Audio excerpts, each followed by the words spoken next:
ડીસાવળ રોહિત સમાજ દ્વારા સ્વૈચ્છિક રક્તદાન કેમ્પ યોજાયો। ડીસાવળ રોહિત સમાજ શૈક્ષણિક વિકાસ ટ્રસ્ટ ડીસા દ્વારા સ્વૈચ્છિક રક્તદાન કેમ્પનું આયોજન કરવામાં આવ્યું, જેમાં 101 બોટલ રક્ત એકત્રિત કરાઈ હતી। ડીસાવળ રોહિત સમાજ શૈક્ષણિક વિકાસ ટ્રસ્ટ દ્વારા ડીસાના સ્પોર્ટ્સ ક્લબની બાજુમાં આવેલ પંસિલ વિદ્યાલય ખાતે જાગૃતિ ટ્રસ્ટ અને રેડ ક્રોસના સહયોગથી રક્તદાન કેમ્પનું આયોજન કરવામાં આવ્યું હતું, જેમાં સમાજના ભાઈઓ બહેનોએ ઉત્સાહપૂર્વક ભાગ લીધો હતો અને રક્તદાન કર્યું હતું। રક્તદાનની સાથે સાથે રેડ ક્રોસ સોસાયટી દ્વારા CPR અને ફર્સ્ટ એડની પણ માહિતી આપવામાં આવી હતી।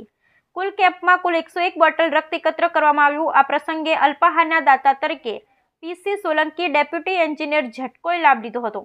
આ કેમ્પમાં સમાજના પ્રમુખ વિક્રમભાઈ સોલંકી, મંત્રી ગણેશભાઈ ચૌહાણ, ખજાનચી દિનેશભાઈ મકવાણા, જાગૃતિ ટ્રસ્ટના પ્રમુખ અશ્વિનભાઈ પરમાર, અગ્રણી શ્રી દશરથભાઈ સોલંકી, KK મકવાણા સહિત સમાજના અગ્રણી દાતાઓ ઉપસ્થિત